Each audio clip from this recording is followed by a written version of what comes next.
Olá, seja muito bem-vindo a mais um Vida e Saúde. Chega, senta, fica à vontade, acompanha com a gente informações importantes, informações úteis, dicas práticas de como deixar a sua vida muito melhor.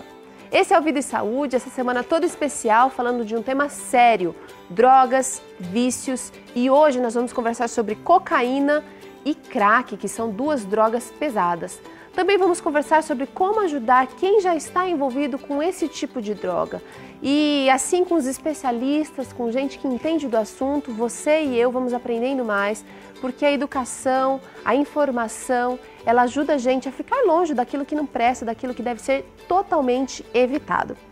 Como não pode deixar de faltar, no Vida e Saúde tem receita, filé de glúten à milanesa. Eu quero só ver como é que você vai fazer isso aí sem ser frito, Felipe. A gente assa, é uma complexidade um pouco maior, é uma receita um pouco difícil, mas é uma receita deliciosa, maravilhosa, substituto da carne. E ela, além de sustentar, é rica em vitamina, proteína e assim vai. Tá bom. Daqui a pouquinho você aprende aqui no Vida e Saúde. Agora nós vamos conversar com o Dr. Dalton Duarte, psiquiatra do PSF.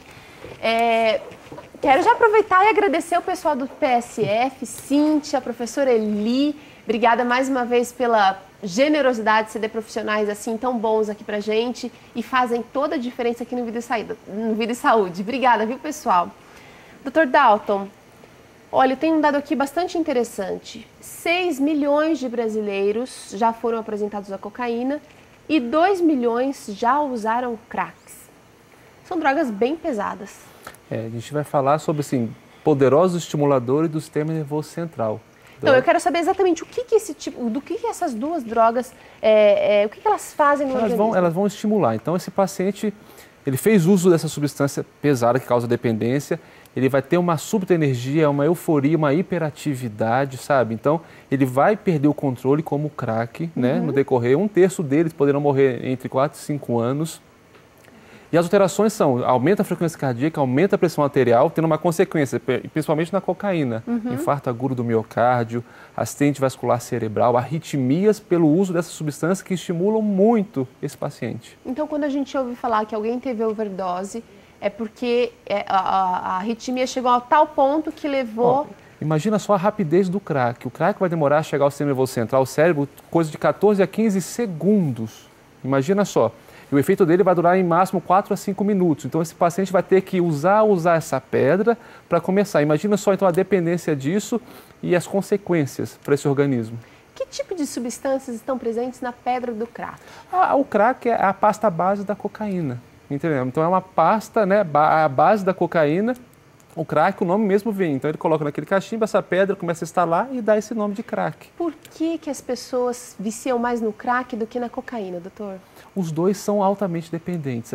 O crack porque é absorvido pelo pulmão, então o pulmão é mais rápido para chegar no cérebro. Ok. Então você tem uma coisa muito mais rápida para dependência. Eu estou perguntando esses detalhes aqui porque a gente sabe que os familiares, os amigos mais próximos, os relativos mais próximos, eles desempenham um papel fundamental no processo de libertação de qualquer tipo de droga. Então a gente precisa compreender como é que a droga atua para tentar também interagir e intervir no vício aí desse ente querido. Imagina só, esse paciente pode perder do crack, especialmente, 10 quilos nesse primeiro mês de uso. Ele pode chegar a 10 quilos de perder peso por causa da substância. Por quê? Tira a fome? Exatamente. Então ele fica acordado, ele fica em insônia, ele não come e começa a emagrecer de uma forma assim assustadora. Agora, quais são os efeitos colaterais, doutor? São diversos. Então você vai ter lesões... Paranoia? Você tem lesões interessantes que podem ser permanentes ou não. Então você tem alterações da senso-percepção, que são alucinações, alterações do conteúdo do pensamento, com esses delírios, essas perseguições. Quando eu estou no Centro de Referência de Álcool e Droga de São Paulo, então eu vejo esse paciente fora de controle. Então ele está assaltando, a criminalidade está envolvida. Então ele chega a um ponto, está entendendo? Se não fizermos algo para conter esse paciente, realmente os danos são demais para ele e para a sociedade. Então realmente precisa da intervenção. Agora um último dado aqui, Dr. Dalton disse que a gente estava conversando aqui antes da gravação e ele disse que a maconha de hoje é diferente da maconha dos anos 70, por exemplo. Com certeza. Então, 60, 70 você tinha uma maconha mais leve. Hoje você tem uma maconha que a substância psicoativa é o THC. Então, ela é 10 vezes mais potente, tendo risco muito maior de surtos do que essa maconha passada. Então, você vê os surtos hoje muito mais prevalentes do que no passado, por causa disso. A potência dela é muito maior do que no passado. É isso aí, gente. Não dá para brincar, não dá para experimentar, não dá para provar. Tem que ficar longe mesmo, porque é coisa perigosa. E a gente sabe que o controle da mente, quem tem que ter é você e Jesus tem que estar aí dirigindo. Exatamente. Senão, outra coisa não vai prestar. Dr. Dalton, obrigada. Amanhã a gente continua conversando sobre esse assunto. E agora é hora de culinária. Felipe, Vamos a lá. gente vai começar a fazer o que primeiro? Primeiro, vamos fazer a carne. Depois a gente vai aprender como cozinhamos o glúten, né? A carne de soja, que é esse filé. Então, para a gente fazer essa massa, o que faremos? Colocaremos no liquidificador os ingredientes para o glúten. Quais são Para a carne em eles? si, para o bife em Para o si. bife em si. A gente vai dar ponto dentro de um molhinho, tá bem? Para fazer o filé. Para o filé eu vou usar 3/4 de cebola. Então temos aqui 3/4 de cebola. 4 dentes de alho. 4 dentes de alho. Tudo no liquidificador. 2, 3, 4. Vou usar um pedaço inteiro de gengibre, Ok. tá bem? Um pedação de gengibre.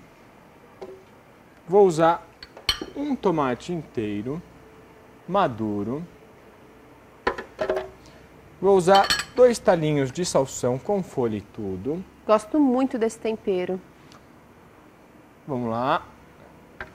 Vou usar também uma pitada de sal.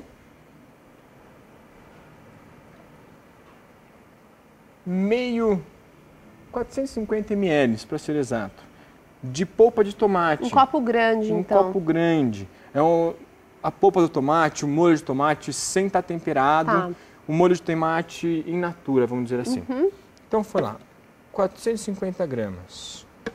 Vou usar 750 de shoyu macrobiótico, que não contém... Essa é a água que você vai cozinhar ou essa é a água que você vai preparar a massa do... Que eu vou preparar o molho. Ok. E para cozinhar, eu também utilizo o shoyu macrobiótico, para ele ter um pouco mais de sal, já que o shoyu é salgado. Então temos lá agora a nossa receita quase que pronta. Ah, mas Felipe, vai ficar muito forte e tal, então o que eu faço geralmente? O copo que eu coloquei o suco, Você aproveita eu um pouco. aproveito, ponho um pouquinho de água, não dá nem uma xícara, dou uma lavada no copo e vai pro liquidificador bater agora, virar uma massa, virar um creme, e esse creme a gente transforma em bife. Tá, então vamos colocar isso aqui no liquidificador e eu quero saber que tipo de coisa que você está usando. Pode Maravilha. levar a produção para bater e aí a gente vê como é que ficou. Maravilha. Só apresenta o que a gente vai fazer aqui. É só isso agora? Por enquanto é só para fazer a massa. Então, para a massa, o que mais a gente vai utilizar? O glúten em pó. Eu tenho aqui mais ou menos 1 quilo de glúten. Eu não vou usar tudo, vou usando glúten até dar ponto do filé. Ó, então a gente vai rapidinho aqui para uma conversa muito especial. Daqui a pouquinho você confere aqui junto comigo essa receita de glúten à milanesa. Agora é hora de papo, quadro Sua Vida. Tudo bem, Dr. Johnny? Tudo bem, Vitor, com você? Doutor, a gente está conversando sobre um assunto bastante sério, mas bastante necessário também. E eu acho que a influência da família, dos amigos, dos relativos, em relação à pessoa que está envolvida com drogas, ela é fundamental. Como é que alguém leigo, não profissional, alguém que talvez não entenda muito do assunto, como que essa pessoa pode ajudar quem está envolvido? Existem alguns fatores de proteção que, se são seguidos, esses fatores ajudam a pessoa a ficar protegida contra a droga. Então, por exemplo, uma própria família estruturada, se a família tem essa estrutura, se não ocorrem separações, discussões, brigas, desentendimentos, uma família bem estruturada já é um fator de proteção para aquela pessoa. Além do fato de que é importante também reconhecer o seguinte: que função que aquela droga está tendo na vida daquela pessoa. Então pode ter uma função social para ser aceita no grupo, não é? Às vezes as amizades podem influenciar e a amizade também já se torna um fator de proteção se são amigos bem intencionados e se tem tem bons amigos, afinidade, né? Normalmente a pessoa parece que ela não escuta muito o que a família diz. Você acha que existe alguma maneira especial que a família pode usar para conversar com essa pessoa? O que existe muito, o que a gente percebe que parece que é a maioria, é o fato de não existir conversa.